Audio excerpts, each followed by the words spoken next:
Hi, YouTube! So, I have some of my favorite people. My favorite people. They came to visit me in Indianapolis for the weekend. Surprise!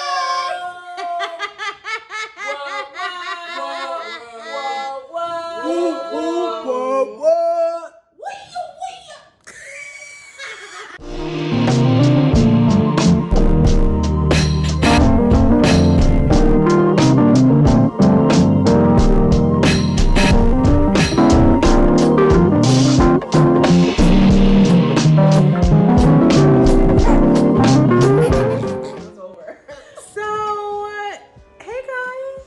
Hey. Hey y'all. Hi. I'm so excited. Wait, what did I do? Elaine forced us to drive all the way down here in adverse conditions, but because we love her, we still came. We battled the snow and the fog. Was there the fog? And we made it here. We're happy to see her. My girl's living her best life, and we came to enjoy it and spend her money. Increase her utility bills this month. That's why we're here. Hey. This is fact, actually. They probably did come to do all those things. That's not for Chioma. Thank you. Thank you. So this is Ellen and this is Chioma. I'll put like an arrow or something to point to like who's who. Like Ellen, Chioma. Hi, YouTube. So I'm so glad. These are my sisters, y'all. Like we've been. No, but how long, Ellen? How long have I known you? I feel like it's going on almost like it's at least 15 years. Oh, for sure. At Because I've been least. friends. Yeah. At least 15. Yeah. Yeah. And then Chioma. We've known each other since we were out here with the fluffy dresses and those little The tutu dresses. Girl, it's been a wild ride. It's been a wild ride. Yeah. No, I've known them. Yeah, a majority of my Most life. of your life. Over half. A majority. Right. These Yeah. are my sisters. I'm just so proud and I'm just so grateful. See. Look, I ain't trying to tell them this because then they go big head and stuff, and then they just, you know, they won't let me live it down. But look at that. You're so what? Annoying. You're so what? Annoying. But I'm so proud of them, and I'm so.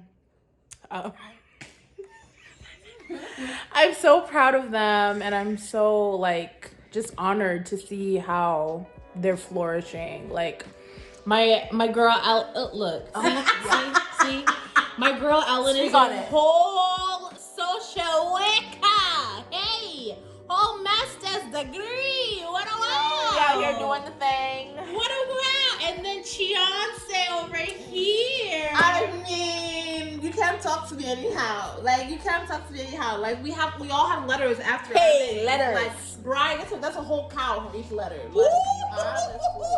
girl. Yeah, at least 6 cows. Girl. At least 6 cows. Minimum. Minimum. Minimum. Minimum. I If was gonna say 10, but hey, if y'all trying to go for 6, go easy on them. But go big or go home, right? No, you're right.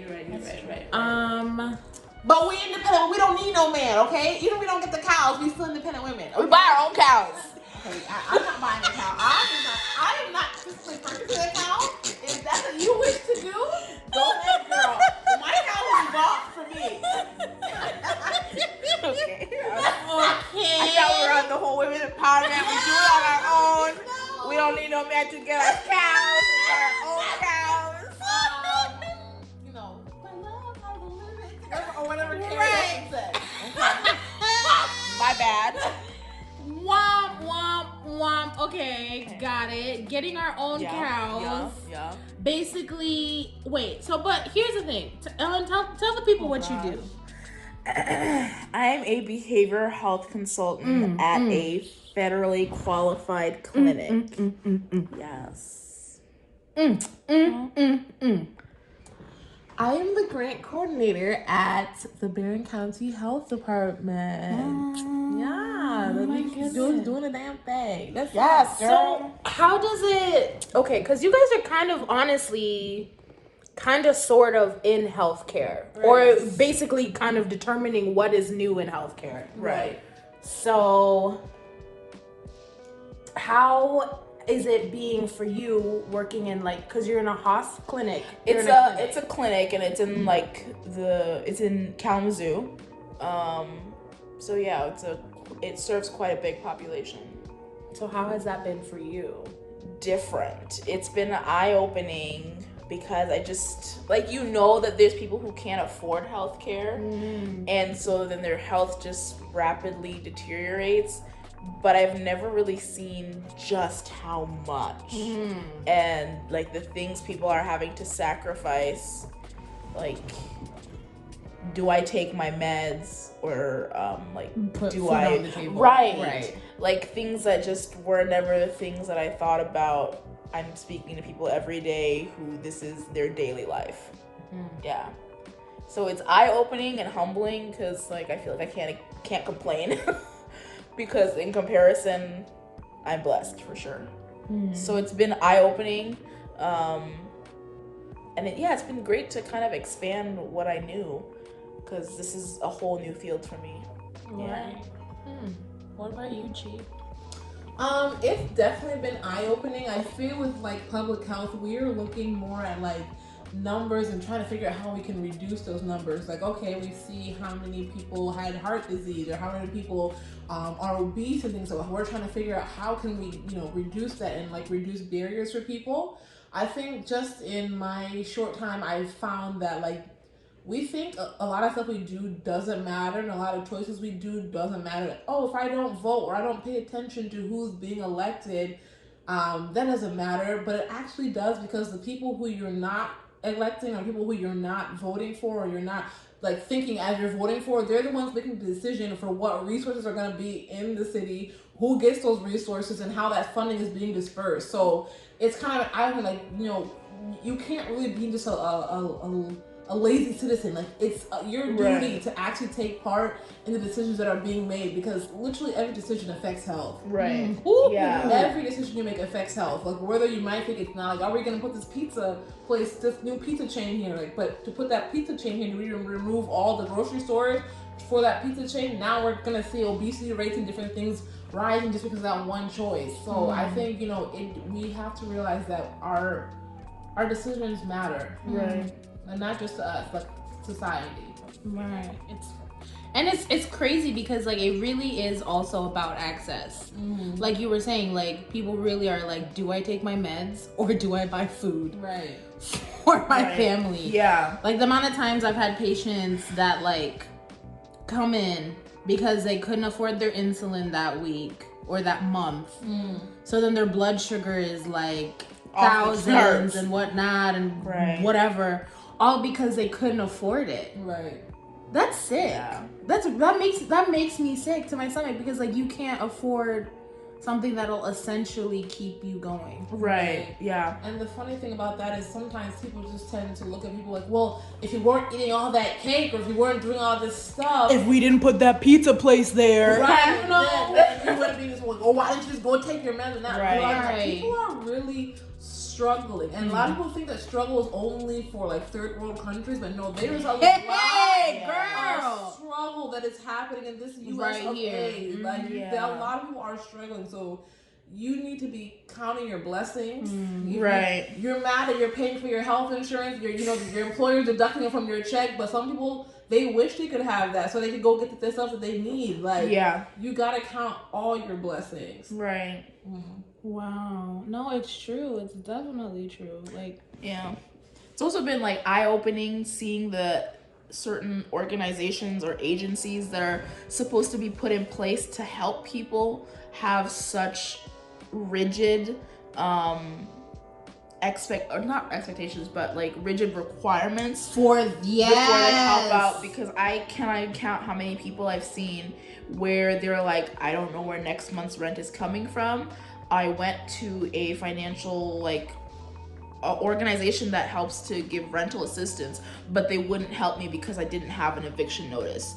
So they're like, the fact that I have to wait to get an eviction notice before somebody will help, like, is really hard. And I understand that to a certain point there's some responsibility placed on the person to be financially like what's it called? Independent. Financial, like more responsible with their money. And so a part of it is them not being responsible, but then also part of it is some of them just don't know better. Like they didn't have anybody to teach them that, and so but then they are met with such like hostility and like, nope, you have to be getting evicted within like the next couple of weeks before we'll help you. So then they just lose all despair, and so then it's so hard to give people hope and tell them, reach out to this place because they're gonna help you, you know, go see your doctor or go see your dentist or go see this because they're there to help you. And they're like, but who's gonna pay that bill? What's money rules the world? Like the cash rules Yeah. whatever Lil Wayne whoever said. Like that stuff is real. Just to get on the other side, like before I worked where I work now, I worked with a food stamp office. We also worked with Medicaid and like cash assistance and things like that. And I think like what you're saying is very valid. I also think just being on that side that people kind of underestimate or don't understand the lack of power those agencies have. True. Because they're governed by a lot of policies that come from like people up top. And so they make the rules. They themselves are living their big mansions, but they're making rules that affect people who don't have as much income as they do. And then they just leave the agencies to deal with the kind of slack. Where like, oh yeah, well, we can't give this because we have to have an eviction notice. But people think it's the agency, but it's really like legislative, which goes back to the fact that like, yeah, y'all need to vote. Like you guys need to pay attention to who you're electing and the policies that they're putting in place, because eventually it affects everybody. Ripple effect. Yes. It goes, it just keeps going. Yeah. It's true. You're not gonna show your face. Right, like I've We've been on camera for a while. No, but it's just like, it's interesting because see how I came back. right, like 2 seconds. I need you to take the camera back. I'm really learning a lot because you're right. Like it really does. Ellen keeps changing like my angle of a camera because I keep doing this and she keeps going like this. But it's I can honestly say that I do not think about all of those policies and all those like legislations that are going to be implemented essentially by somebody. Right. So then like when I'm voting, I'm like, well, they're Democrats. right. Like they're Democrat. I believe in what they're doing. She wore that fro, that one, that pantsuit. Right. Hey sis. Like, you know. But exactly, and so you really have to look into where you stand and who, like, what you stand for and who's aligns with that. Right. Yeah. Because otherwise you will get played. Right. Because And the thing about it is, honestly, we're all just a few choices or a few mistakes happening for us being in that same position. Like we all might be cozy right now, but there might be a sudden change in the wind, and we end up in that same position. And those choices we could have made then, or the people we could have voted for then, like we'd be like, man, now I'm down in this position. It's true. But you know what? Speaking of where we are now, ladies, let's talk about 2020. Okay, 2020 is a whole new year. I was telling them earlier, like, I feel different. I just feel different. I don't know what it is. I know 2020 has been to globally, it's been, you know, a rocky start with like coronavirus and like Fires Kobe blazing and you know all Australia. these things. It's been hard, but this year I just mentally feel different. I feel like what's for me is coming for me. Right. And I just feel like I'm preparing for something. I don't know what I'm preparing for, but I feel like I'm preparing. Your husband. Hey. Oh, we're still rolling? Okay, sorry. So you're preparing. I feel like I'm preparing for what God has for me. What do you guys... How was 2020 for you guys? Because I was telling them... See, back on me.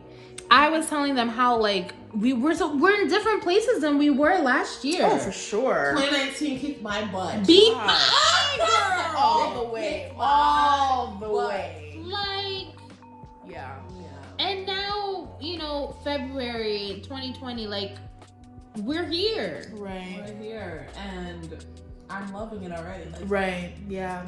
this has probably been like the best year I've had in a long while. I mean, And it's it been just started. It just started. Yeah. Like, I'm looking forward to look back in December and see like, wow, all the stuff that I did. So Yeah. There's definitely a lot less stress. stress. Correct. Right. Correct. A lot less stress. I feel like I'm not as anxious or like fidgety. Like I felt like restless before because it was like things are just not happening. Right. And then I was like, and then things started happening and they were like real slow. And I was like, dang it, 2019, you suck. Like it's November. Like what's gonna happen? But then 2020, I mean, January just came with a vengeance of vengeance is the wrong word. With just like all that schooling. my words, they failed me. But 2020 just came with like bang.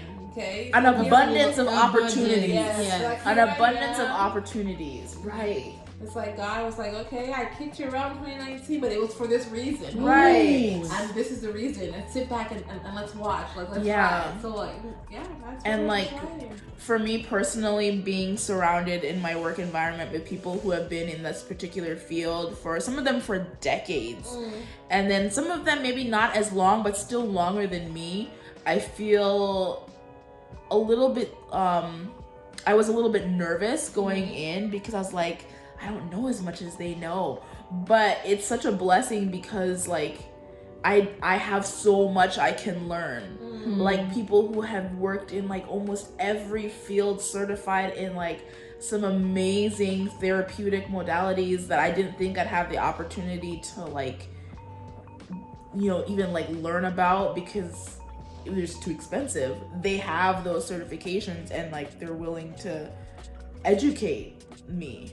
So I feel like, yeah, I couldn't be happier with 2020 so far. Right. Watch tomorrow. It's gonna be like, Jesus. Please.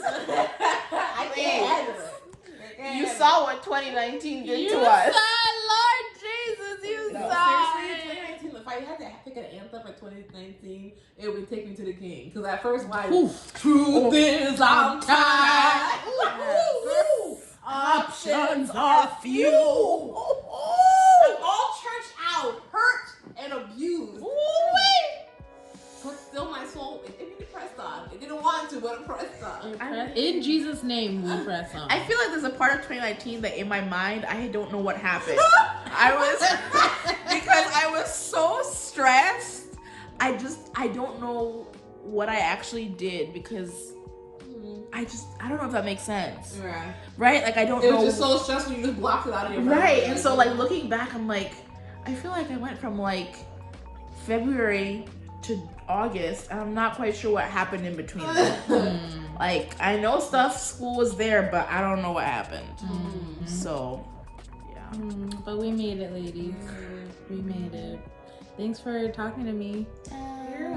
She forced us. She held us at gunpoint. But Yeah, y'all can't see it, but we're sitting on trigger seats. oh my.